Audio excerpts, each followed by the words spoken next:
Pada 1997, Soeharto dan Golkar kembali memenangkan pemilihan umum. Akan tetapi, di tengah kemenangan yang mungkin ia rayakan, sebetulnya Soeharto hanya menunggu waktu kejatuhan.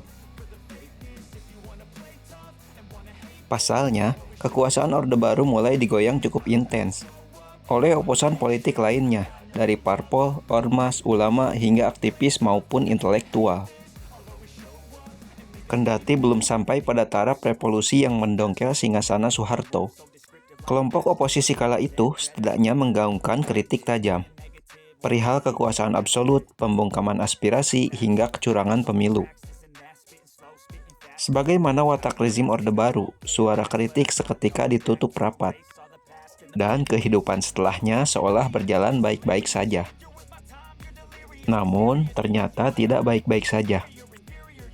Pertengahan 1997, sebulan setelah pemilu, Thailand dihajar krisis ekonomi yang menyebabkan mata uang baht anjlok nilainya. Krisis ini merembet pula sampai Indonesia yang berdampak pada turunnya harga rupiah. Pada Desember 97, mengutip dari Bank Dunia, nilai tukar rupiah anjlok terhadap dolar AS merosot sampai 106,9%. Kondisi itu lantas membuat para investor menarik dananya dari Indonesia, yang semakin membuat krisis kian sulit dikendalikan.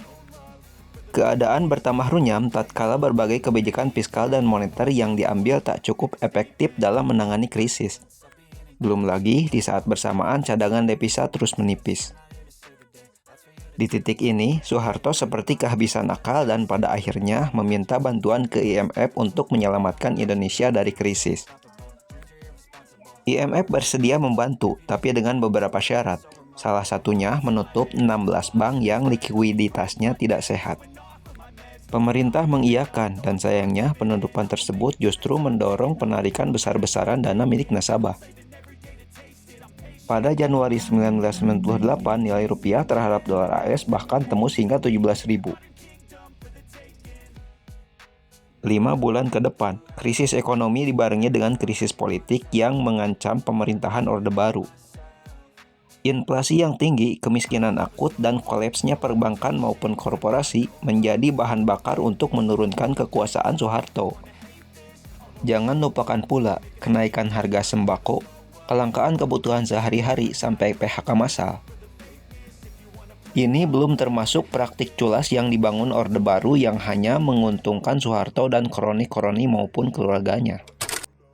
Ketidakstabilan dalam negeri lantas jadi pemandangan yang mesti dijumpai pada bulan-bulan itu. Soeharto, yang meski tekanan kepadanya mengalir begitu derasnya, tetap bergeming dalam singgasananya. Ia menyebut krisis ekonomi merupakan rekayasa politik dan bagian dari permainan kelompok yang tak suka terhadap pemerintahannya. Ia tak ingin mundur dan mencari dukungan politik ke banyak arah, dari ulama sampai militer. Pada Maret 98, Soeharto bersama B.J. Habibie dilantik jadi presiden dan wakil presiden. Ia menjanjikan reformasi dalam tata kelola pemerintahan dengan harapan gejolak massa yang tak lagi percaya terhadapnya dapat meredam. Tapi reformasi yang ditawarkan Soeharto salah satunya memperbaiki perekonomian tak disambut oleh rakyat.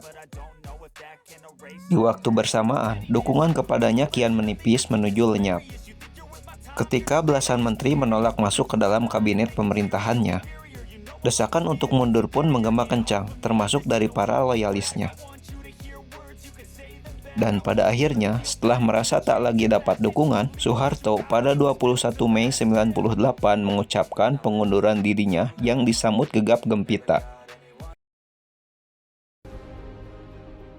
Saya memutuskan untuk menyatakan berhenti dari jabatan saya sebagai Presiden Republik Indonesia terhitung sejak saya bacakan pernyataan ini pada hari ini, Kamis 21 Mei 1998. Ya, setelah 32 tahun berkuasa, Orde Baru pun tumbang dalam rentan 5 bulan penuh huru-hara selama 98. Soeharto pun turun dan B.J. Habibie wakilnya naik menggantikannya. Reformasi lalu menjadi penanda bergantinya Indonesia ke arah yang lebih demokratis.